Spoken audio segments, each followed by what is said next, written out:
Programme मद्दे मुकाबिल में खुशामदीद। मैं हूं रबिया एहसन और आज के प्रोग्राम में जिन टॉपिक्स की हम बात करेंगे उसमें सबसे पहले IMF प्रोग्राम की डेडलाइन करीब, शराइत पर अमल दरामद के लिए बजट में बड़े पैमाने पर रद्दोबदल, 438 अरब रुपए के नए टैक्सेस आयद,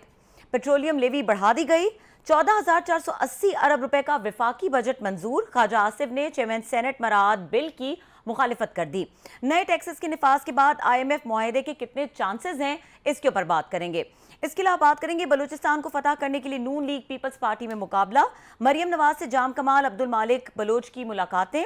पार्टी में बड़े नामों की शमूलियत की कोशिशें तेज, बलूचिस्तान की कौन सी अहम शख्सियात किस पार्टी में शमूलियत इख्तियार करने जा रही हैं और क्या बलूचिस्तान जनरल इलेक्शन में टर्निंग पॉइंट साबित हो सकता है, क्या सिग्निफिकेंस होगी बलूचिस्तान की, ये आज के प्रोग्राम में डिस्कस करेंगे। और हमारे साथ मौजूद हैं साले अब्बासी साहब, रिपोर्टर GTV और फाइनेंस और इकोनॉमी इनकी बीट, इनको वेलकम करेंगे। अस्सलाम वालेकुम साले साहब। जी अस्सलाम वालेकुम। अच्छा साले अब्बासी साहब, स्टार्टिंग फ्रॉम दिस के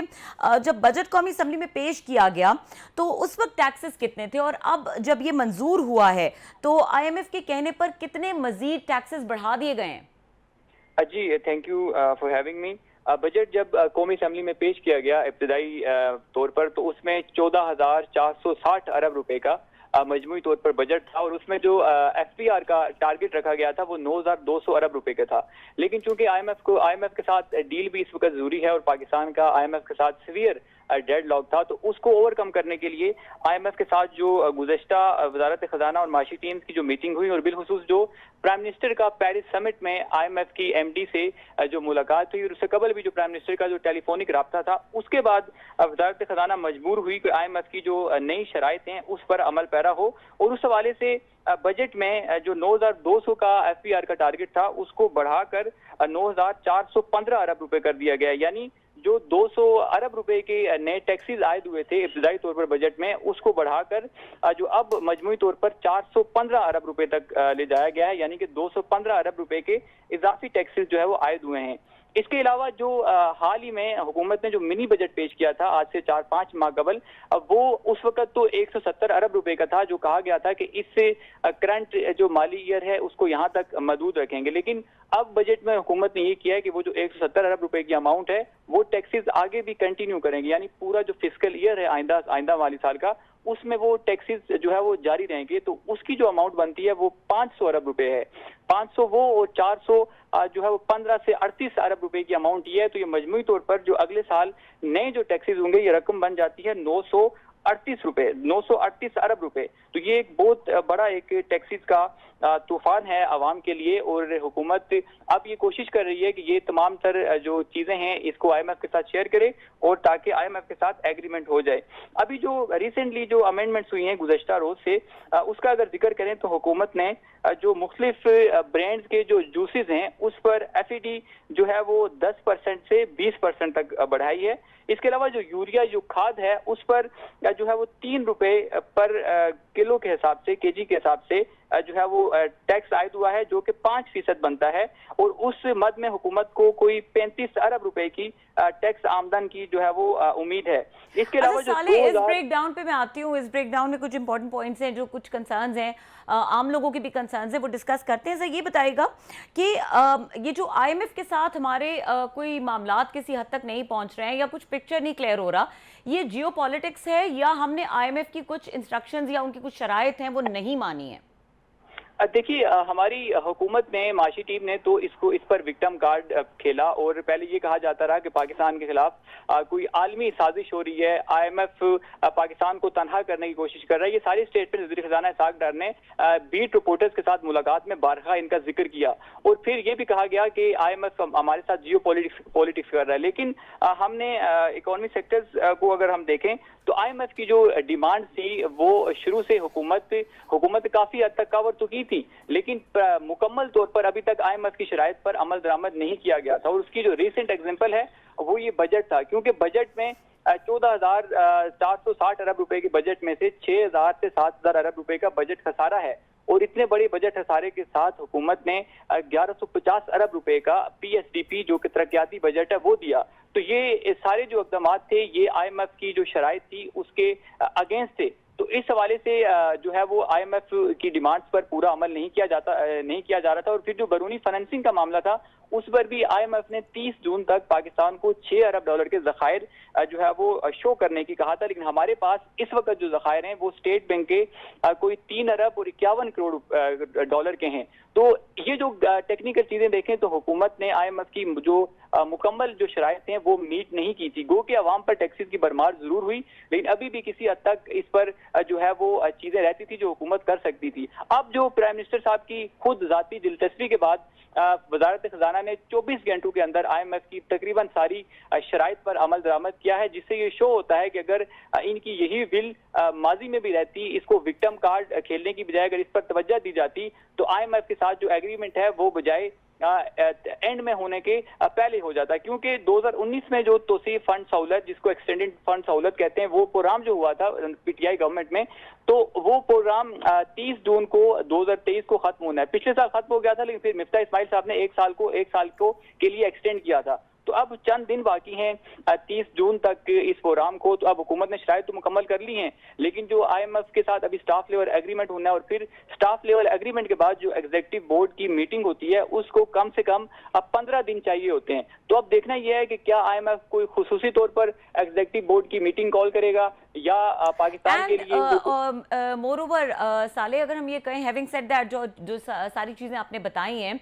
जिस तरह से आईएमएफ के साथ मामलात रहे हैं और जिस तरह से इस्हाक डार साहब की कम्युनिकेशन रही है, उनकी बॉडी लैंग्वेज रही है आईएमएफ को लेकर इन द लास्ट डेज, और डेडलाइन इतनी करीब है, तो बहाली के इम्कानात अगर हम इसको एक परसेंटेज में देखें या इसकी प्रोबेबिलिटी को जांचने की कोशिश करें तो कितने फीसद हैं? आपको क्या लगता है कितनी बहाली, कितने इम्कानात है कि बहाली मुमकिन हो सकेगी?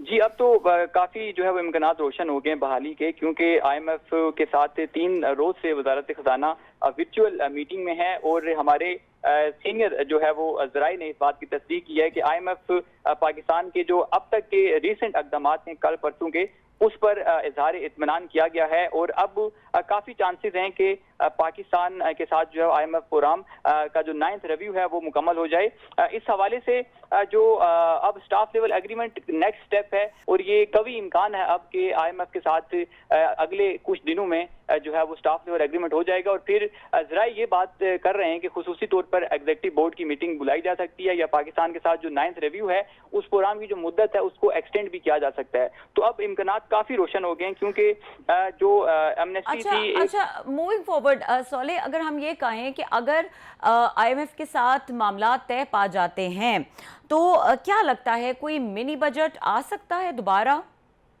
जी, मिनी बजट तो अभी ये जो 215 अरब रुपए का है, ये itself kind of mini budget ही है। अब आईएमएफ के साथ जब आपके मामला तय हो जाते हैं, एग्रीमेंट हो जाता है, तो फिर तो ऑलरेडी हमने बजट उनकी मर्जी का बना लिया है। तो अब तो मुस्तकबिल करीब में कोई इस तरह का मिनी बजट नहीं आएगा, क्योंकि ऑलरेडी टैक्सीज का जो हदफ है वो एनुअली मुकर्रर कर दिया गया है। अलबत्ता आईएमएफ के साथ जो डील होगी तो उससे डेफिनेटली पाकिस्तान को इस वक्त से काफी फायदा होगा, क्योंकि हमारे जो ज़र मुबादला के ज़खायर हैं वो भी मसलसल डिक्लाइन की तरफ हैं। तो अभी हमें आईएमएफ से 1.1 बिलियन डॉलर जो मिलेगा, तो उसके साथ जो बड़ा रिलीफ हमें ये होगा कि दीगर इदारे हैं, आलमी मालियाती इदारे हैं, वो भी पाकिस्तान की मदद को आएंगे। और इसके साथ साथ कुछ ऐसे दोस्त ममालिक भी हैं जो इस वक्त आईएमएफ की तरफ देख रहे हैं, और अगर आईएमएफ से इमदाद आती है तो ना सिर्फ दोस्त ममालिक मदद को आगे आएंगे, बल्कि जो दीगर मल्टी नेशनल जो इदारे हैं, जिसमें वर्ल्ड बैंक है, जिसमें एडीबी है, इस्लामिक डेवलपमेंट बैंक है, ये सारे जो बैंक हैं ये भी पाकिस्तान की मदद को आएंगे। इधर एक इम्पॉर्टेंट सवाल ये है साले कि आपने कहा कि कुछ दोस्त ममालिक हैं जो आईएमएफ की इस डील को पाकिस्तान के साथ होता हुआ देख रहे हैं, क्लोजली ऑब्जर्व कर रहे हैं, और अगर ये डील हो जाती है तो वो अपनी हेल्प के लिए आएंगे। तो अभी जो फ्रांस में मुलाकातें हुई हैं, बहुत अहम तरीन मुलाकातें हुई हैं पीएम की, जिसमें एमबीएस के साथ भी मुलाकात हुई और एमडी आईएमएफ के साथ भी मुलाकात हुई है, तो ये दोस्त ममालिक उधर कोई इम्पैक्ट डाल सकते हैं, इस डील के एग्जीक्यूट होने में कोई मदद कर सकते हैं? जी, दोस्त ममालिक काफी मदद कर रहे हैं इस हवाले से। प्राइम मिनिस्टर ने ना सिर्फ पेरिस समिट में जो है वो मुलाकातें की मुख्तलिफ सुफरा से, बल्कि उन्होंने पाकिस्तान में भी गुज़श्ता 3 दिनों में 11 से 12 एम्बेसडर और सारे वो एम्बेसडर थे जो काफी इन्फ्लुएंशियल कंट्रीज थी, उनके साथ मुलाकात की और उनको बारहा ये रिक्वेस्ट की गई कि पाकिस्तान IMF के जो है वो मुतालबात मान रहा है, तो अब IMF को चाहिए कि वो पाकिस्तान के साथ ताउन करें। पाकिस्तान तो पूरी कोशिश कर रहा है कि वो अपने दोस्त ममालिक के जरिए IMF के ऊपर जो है वो किसी ना किसी तरह असरअंदाज हूं, लेकिन ये जो सारा मामला है, अगेन मैं यही कहूंगा कि बजाय इसके हुकूमत जिस तरह अभी हुकूमत ने IMF की डिमांड्स मानी हैं और मजीद टैक्सेस लगाए, कुछ एमनेस्टी खत्म किए, कुछ अपने बजट अखराजात। अच्छा, मैं बिल्कुल इस ब्रेकडाउन की तरफ आना चाहूंगी साले। मुझे ये बताइएगा कि जिस तरह से आप बता भी रहे थे, ये बताइएगा कि सबसे पहले तो जब बजट मंजूर हुआ तो उस वक्त वजीर आजम और बिलावल भुट्टो असेंबली में मौजूद थे, उनकी प्रेजेंस थी? नहीं, बिल्कुल। जब बजट मंजूर हुआ तो प्राइम मिनिस्टर खुद तो यहाँ पर नहीं थे और वजीर खारजा भी इस दौरान बजट सेशन में नहीं थे, लेकिन जो दीगर सीनियर वुज़रा हैं, चाहे वो पीपल्स पार्टी के हों या दीगर, वो इस बजट में मौजूद थे। और चूंकि बजट को जल्द समेटना इसलिए जरूरी था क्योंकि IMF के साथ जो एक्सटेंडेड फंड सहूलत है वो 30 जो है जून को खत्म हो रही है, तो इसलिए आज इसाक डार साहब ने ये जो बजट स्पीच है उसको कंक्लूड किया और 14,480 अरब रुपए का जो बजट का हजम है वो मंजूर कर लिया गया है। और इस बजट में हुकूमत ने अपने जो अखराजात हैं, जारी अखराजात, उनको IMF के कहने पर 85 अरब रुपए जो है उसमें कटौती की है, जो कि पहले नहीं थी। और ये जो कटौती है ये मुख्तलिफ जो मिनिस्ट्रीज को, डिवीजन्स को हुकूमत ने जो बजट उनका मख्तस किया था अगले साल के लिए, उसमें कटौती करके ये बजट जो अखराजात हैं इनको कम किया गया है। तो ये IMF की प्राइमरीली यही जो है वो उनकी शराइत थी कि पाकिस्तान इस पर अमल दरामद करे। लेकिन इससे कबल जब इसाक डार साहब से हमारा इंटरेक्शन हुआ तो उन्होंने ये कहा कि ये जो बजट है इसका IMF के साथ 9th रिव्यू के साथ कोई ताल्लुक नहीं है, लेकिन अब IMF के कहने पर ही बजट में जो है वो बड़ी तब्दीलियां की गई हैं। और बज़ाहिर भले इसाक डार साहब ये कहें कि ये तब्दीलियां अब IMF की वजह से नहीं की गई, ये तो पार्लियामेंटेरियंस ने जो है वो रेकमेंड की थी, लेकिन हकीकत में ये IMF के ही मुतालबात हैं जिस पर हुकूमत ने अमल किया है। और बजट को जो है ना सिर्फ बजट को बल्कि जो फाइनेंस बिल है उसमें भी तरमीम की गई और इस तरह से इम्कानात जो है वो IMF के साथ प्रोग्राम के वो काफी हद तक रोशन हो गए हैं। ठीक है। अच्छा, ये बताइएगा साले कि आम आदमी के हवाले से अगर हम बात करें, जो पाकिस्तानी है इस वक्त, उनके हवाले से अगर बात करें, ये तो एक IMF का एंगल है जो बहुत इंपॉर्टेंट है पाकिस्तान की इकोनॉमी को इस वक्त, एक जिस सपोर्ट की ज़रूरत है उस हवाले से। लेकिन आम इंसान जो है वो ये जानना चाहता है कि उसके लिए इस बजट में क्या था। तो अगर हम पेंशन के हवाले से बात करें तो क्या कहता है ये बजट? देखिए, जो तनख्वाहों में इजाफा है वो तो किसी हद तक अच्छा है। 35% तक जो तनख्वाहें बढ़ाई गई हैं, ग्रेड 1 से 16 तक, और फिर 17 से 22 तक जो 30% इजाफा है। इसी तरह जो पेंशन में 30% का इजाफा है, उस लिहाज से तो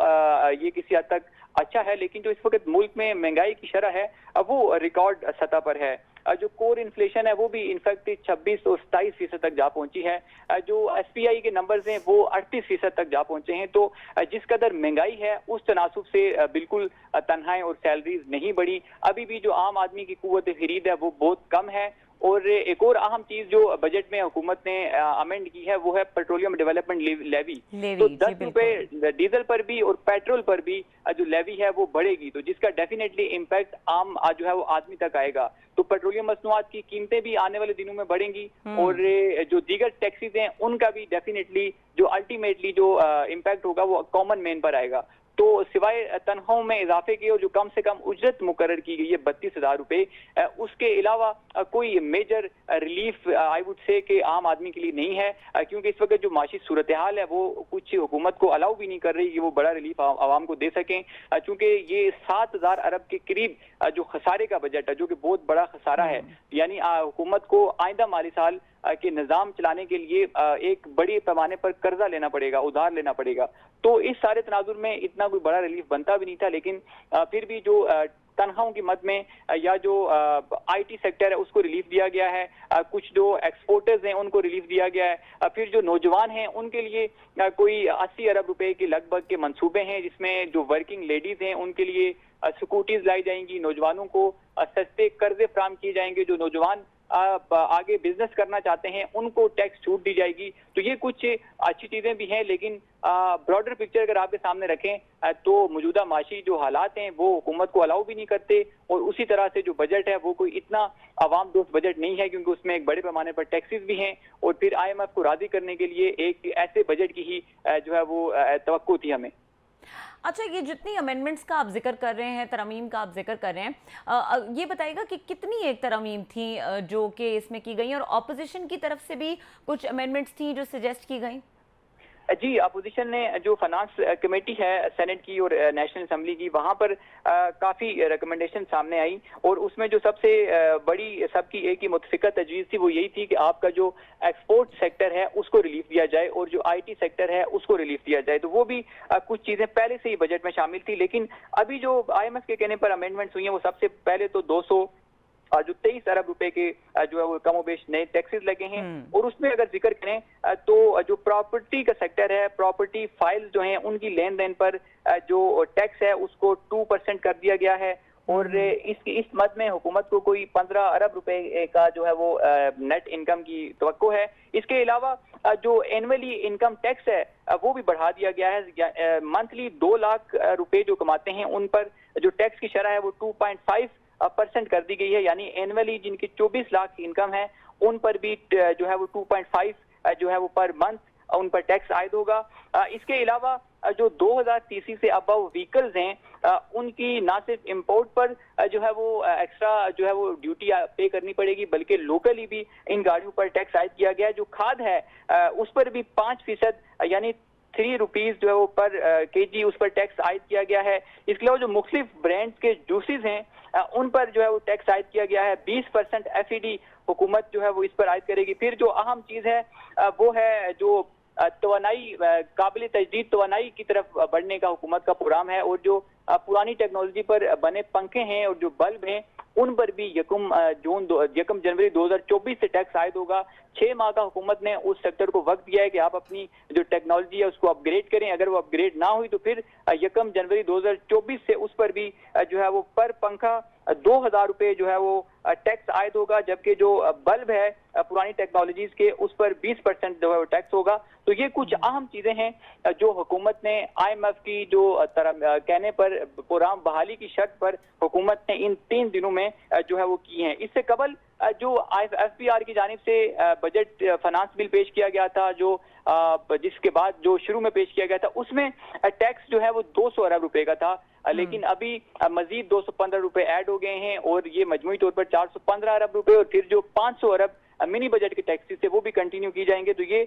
एनुअली एक बड़ा इम्पैक्ट जो है वो पाकिस्तानियों पर आएगा, और अब वो देखना ये है कि आखिर की जो इतनी सारी टैक्सेस हैं क्या ये IMF के साथ प्रोग्राम बहाली में मददगार साबित होते हैं, नहीं, ये भी जो है वो आने वाले दिनों में वाज़ेह हो जाएगा। अच्छा सोले, ये भी बताएं कि अगर ये एक अवाम दोस्त बजट नहीं है, जिस तरह से लार्जली हम अगर इस बजट को देख रहे हैं, अभी तो हम उसकी डिटेल्स को डिस्कस कर रहे हैं, लेकिन लार्जली ये लग रहा है कि बहुत ज़्यादा टैक्सेस हैं इस बजट के नतीजे में, और बहुत ज़्यादा IMF की शराइत को मानने के लिए अवाम को ये बोझ बर्दाश्त करना पड़ेगा, और इसका जो मैकेनिज्म है दूसरी साइड पे वो अभी पूरी तरह से प्रिपेयर्ड नहीं है। तो अगर इस तरह का इलेक्शन ये हुकूमत, क्योंकि PDM की हुकूमत है इस वक्त लेकर आती है, तो आने वाले जो इलेक्शंस हैं उसमें क्या इम्पैक्ट होगा इस तरह के बजट का, और लोग उसको एक्सेप्ट करेंगे नहीं करेंगे, तो फिर क्या पिक्चर डेवलप होगी? क्योंकि हमें ये भी देखना है कि पाकिस्तान के बहुत सारे जो मसाइल हैं वो पॉलिटिकल इंस्टेबिलिटी की वजह से भी कॉज कर रहे हैं। मईशत इसलिए भी नहीं संभल पा रही है क्योंकि पॉलिटिकल इंस्टेबिलिटी बहुत ज़्यादा है।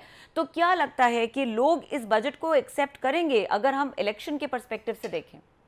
देखिए, ये मामला भी बहुत आम है, और जब बजट की तैयारी की जा रही थी तो उस वक्त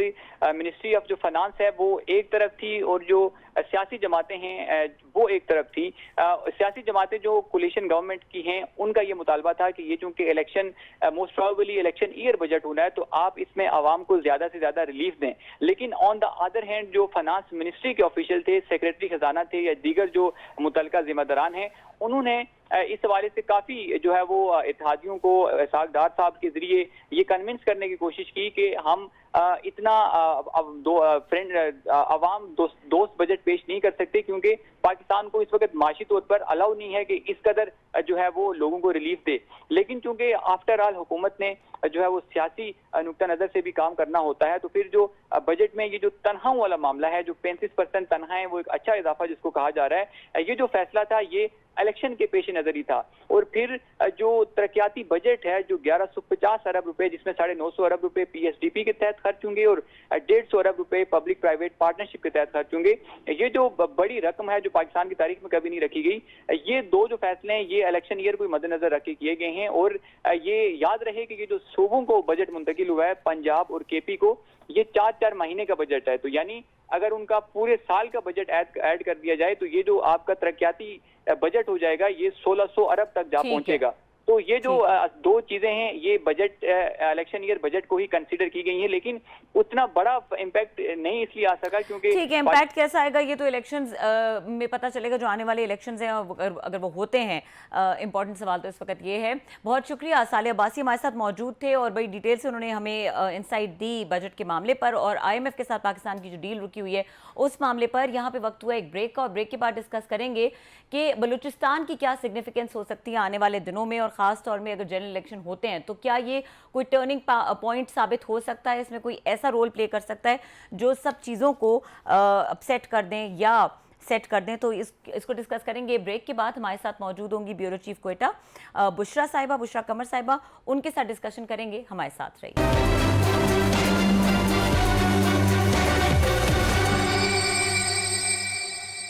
वेलकम बैक। और हमारे साथ मौजूद हैं ब्यूरो चीफ क्वेटा बुशरा कमर साहिबा, उनको वेलकम करेंगे। अस्सलाम वालेकुम बुशरा साहिबा। अच्छा बुशरा साहिबा, ये बताइए कि थोड़ा सा हम बलूचिस्तान की सिग्निफिकेंस को डिस्कस करना चाह रहे हैं आने वाले इलेक्शन के हवाले से। ये बताएं कि मरियम नवाज की बलूचिस्तान में सियासी तौर पर बड़ी वो एक्टिव हैं और उनकी बड़ी मुलाकातें हुई हैं। जाम कमाल साहब से भी उनकी मुलाकात हुई, क्या खबरें हैं इस हवाले से? देखिए, जिस तरह से बाप पार्टी यहाँ पर बलूचिस्तान में इलेक्शन के दिनों में एक्टिव हुई और उसके बाद बड़े अच्छे वोट लेकर इनके अरकान जो है वो असेंबली के रुकन बने, लेकिन उसके बाद सूरत हाल ये हुई कि बाप पार्टी जो है वो टूटती चली गई। और सबसे पहले जो है उनके वजीर आला जो जाम कमाल और सदर भी थे पार्टी के, वो जो है पहले उनको साइड पर किया गया, उनके खिलाफ तहरीक अदम एतमाद लाई गई और वो कामयाब भी हो गई। तो उसके बाद जाम कमाल खान जो है वो पार्टी से कुछ नाला नजर आए और उसके बाद उन्होंने दूसरी जो पार्टियां हैं उनके साथ मुलाकातों का सिलसिला जो है वो फिलहाल उस वक्त तो तर्क कर दिया था, लेकिन अब हम देख रहे हैं कि पार्टियों से मुलाकातों का सिलसिला शुरू हो गया है। सबसे पहली और सबसे बड़ी मुलाकात जो है वो मुस्लिम लीग नून की मरियम नवाज जो है उनके साथ सामने आई है, जिसमें सेनेटर अनवरुल हक काकड़ जो हैं वो भी उनके साथ बैठे हुए थे। और मरियम नवाज ने जिस तरह से कहा कि नवाज शरीफ चाहते हैं कि बलूचिस्तान के लिए कुछ करें और उनकी दिल की धड़कनें जो हैं वो बलूचिस्तान के लिए धड़कती हैं, तो उस पर वो कोशिश कर रही हैं कि किसी तरह से ऐसे बड़े बड़े नाम जो बाप पार्टी के हैं उनको अपनी नून लीग में शामिल किया जाए और आने वाले इंतखाबात के लिए बलूचिस्तान में नून लीग को जब इतना मुनज़्ज़म कर लिया जाए कि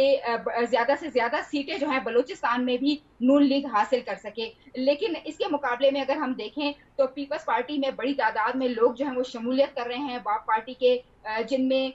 जिस तरह से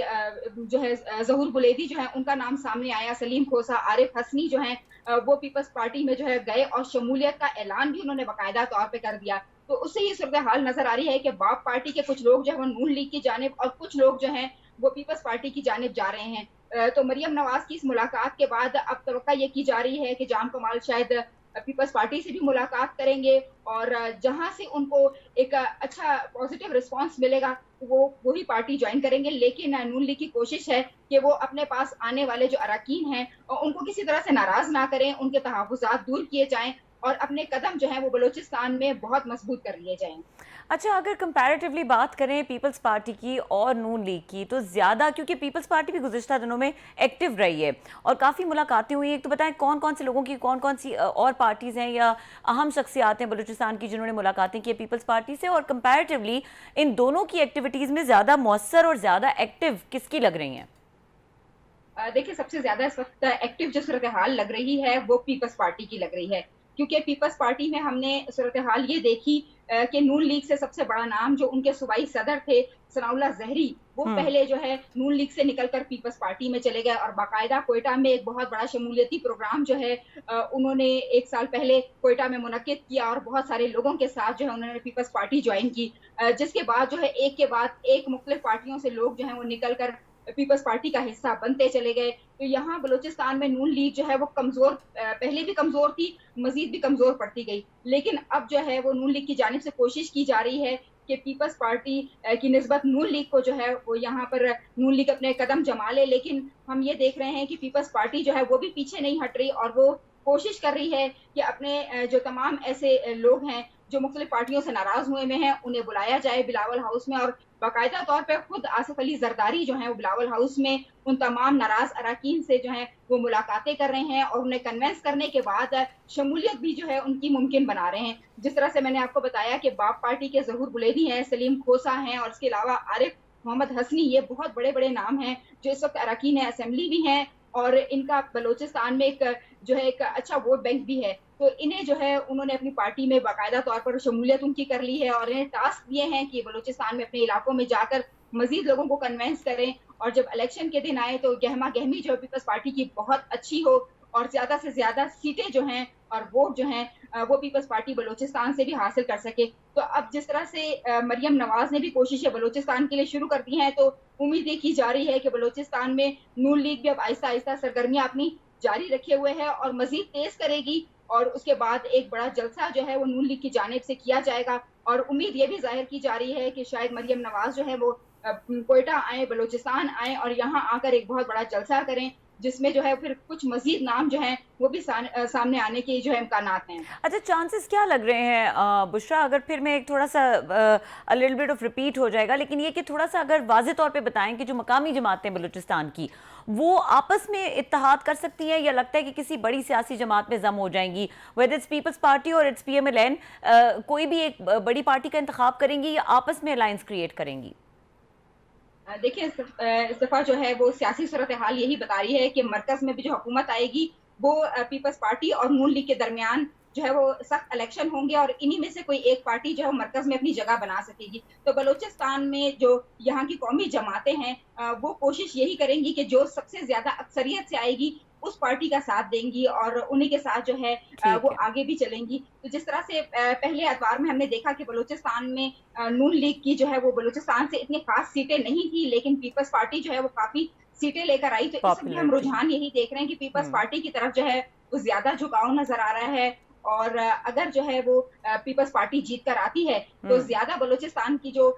यहाँ पर तंजीमें बनी हुई हैं, जो यहाँ पर लोग काम कर रहे हैं, पार्टीज काम कर रही हैं, तो उनकी भी कोशिश यही होगी कि वो पीपल्स पार्टी का साथ दें, पीपल्स पार्टी के साथ रहें, क्योंकि नून लीग की जानिब से बलूचिस्तान में ऐसे कोई खातिर खा जो इकदाम या काम जो है वो नहीं किए गए, लेकिन फिर भी पीपल्स पार्टी के दौर में बलूचिस्तान में काफी हद तक काम जो है वो होते हुए नजर आए। और अच्छा बुशरा साहिबा, ये बताइए कि आमतौर पे जी आमतौर पे होता ये बलूचिस्तान में जो तमाम सियासी जमातें होती हैं उनका नैरेटिव जो होता है वो बलूचिस्तान के लोगों के हुकूक होता है, फिर जब वो उनको पोजीशंस मिल जाती हैं तो फिर हुकूक तो कहीं चले जाते हैं, गुम हो जाते हैं। लेकिन ये नारा अभी भी बलूचिस्तान के लोगों का, do they really believe this नारा, या अब वो अट्रैक्ट नहीं होते उन सियासी जमातों की तरफ जो ये नारा लगाती हैं? कुछ हालात बदले हैं या हालात पहले जैसे ही हैं? देखिए हालात में काफी हद तक बेहतरी तो आई है, लेकिन अब तक जिस तरह से कुछ सेंसिटिव इशू हैं बलूचिस्तान के, वो तमाम यहाँ की कौम परस्त जमातें जो हैं वो अब भी उन्हें अपने मुतालबात को लिए बैठी हैं। जिस तरह से सबसे बड़ा मसला जो है इस वक्त बलोच मिसिंग पर्सन का है, तो वो सबसे पहले अपनी डिमांड यही रखती हैं कि मरकज में जो भी हुकूमत आती है तो वो बलूचिस्तान के लोगों का ये दरीना मसला जो है इसको फौरी तौर पर हल करे। लेकिन काफी हद तक हमने देखा कि अब जो हुकूमत है उन्होंने बलूचिस्तान के लोगों के तहफ़्फ़ुज़ात जो है वो काफी हद तक दूर करने शुरू कर दिए। काफी हद तक मिसिंग पर्सन जो हैं वो अपने घरों को लौट आए हैं, चेक पोस्टें जो हैं वो खत्म होना शुरू हो गई हैं और जो जिस तरह से शोरिश ज़दा इलाके थे जहाँ पर वाकयात जो है पे दर पे हो रहे थे, अब वाकयात जो है वो बहुत हद तक कम हो गए हैं। कोशिश की जा रही है पहाड़ पे जाने वाले जो लोग हैं उन्हें मनाया जाए और उन्हें राजी करके वापस जो है इस सूबे में लाया जाए और इस सूबे की तरक्की के लिए उनके जो उनका इस्तेमाल किया जाए, उन्हें उनका साथ लिया जाए और किसी तरह से कोशिश की जाए कि उनके जो बाकी तहफ़्फ़ुज़ात हैं वो फौरी तौर पर दूर किए जाएं। बलूचिस्तान के मुख्तलिफ इलाकों में हमने देखा लेकिन कि यहाँ पे फोर्सेस की सवाल जानिब से एक ये है बुशरा साहिबा जो उठता है कि बलूचिस्तान के सियासतदान हर हुकूमत का हिस्सा रहते हैं, एक इंटेग्रल पार्ट होते हैं, उनके होने की वजह से, उनकी प्रेजेंस से हुकूमतें बनती बिगड़ती हैं। क्या वजह है कि वो अपने सूबे के मसाइल नहीं हल करवा पाते? देखिए, जिस तरह से बाप पार्टी जब आई तो उसके बाद उम्मीदें यही ज़ाहिर की जा रही थी कि नई पार्टी है, बलूचिस्तान के लोगों के मसाइल उनकी दहलीज पर हल करेगी। लेकिन कुछ हद तक बलूचिस्तान की जो ये बाप पार्टी है, ये कोशिश तो कर रही थी। हमने देखा कि कुछ प्रोजेक्ट्स शुरू हुए, लेकिन इनके आपसी इख्तिलाफात जब तक खत्म नहीं होंगे, तब तक बलूचिस्तान के बारे में ना ये सोच सकते हैं, ना बलूचिस्तान के अवाम के मसाइल जो हैं वो हल किए जा सकते हैं। आपके सामने सारी सूरत-ए-हाल है कि इस वक़्त बलूचिस्तान में अपोज़िशन कहीं नज़र नहीं आ रही। काम रुके हुए हैं, अपोज़िशन जो है हुकूमत की तारीफ भी करती हुई नज़र आ रही है, लेकिन ग्राउंड पर कोई भी काम होता हुआ नज़र नहीं आ रहा। सिर्फ हम क्वेटा के हवाले से अगर बात करें तो क्वेटा में कई प्रोजेक्ट ऐसे हैं जो तातुल का शिकार हैं। तो इसकी सूरत-ए-हाल आप देख सकते हैं कि बलूचिस्तान इतना वसी रकबे पर फैला हुआ है, तो वहाँ पर कौन-कौन से मसाइल होंगे, अब तक वो मसाइल हल नहीं हो अच्छा, सके क्विकली क्योंकि अगर मैं अपनी बलूचिस्तान सियासी के और अपनी आपसी पोटेंशियल जंग को में लगे हुए हैं। जी पोटेंशियल को जहन में रखते हुए अगर गवादर के हवाले से बात करूं, गवादर को पाकिस्तान की इकोनॉमी का गेम चेंजर कहा जाता है, लेकिन अगर गवादर की ग्राउंड रियलिटीज देखें तो वहां के लोग अपने हुकूक मांगते हुए नजर आ रहे हैं, एहतजाज कर रहे हैं। तो अगर गवादर गेम चेंजर है तो उसकी अपनी हालत क्यों मखदूश है? देखिए, अभी मैं कुछ अरसे पहले खुद गवादर विजिट करके आई हूँ। गवादर को सिर्फ यही समझा जाता था कि सी पैक की हद तक या फिर मेरीन ड्राइव की हद तक जो है गवादर खूबसूरत है, लेकिन हम जब उसके अंदर गए और वहाँ सूरत-ए-हाल देखी तो वाकई ठीक है। में लोग जो एहतजाज कर रहे हैं सहूलियात के फुकदान के लिए रोडों पर निकले हैं तो बिल्कुल सही निकले हैं, क्योंकि उनका जो फाजिल चौक है वो इस ठीक है। वक्त गंदगी का ढेर बन चुका है।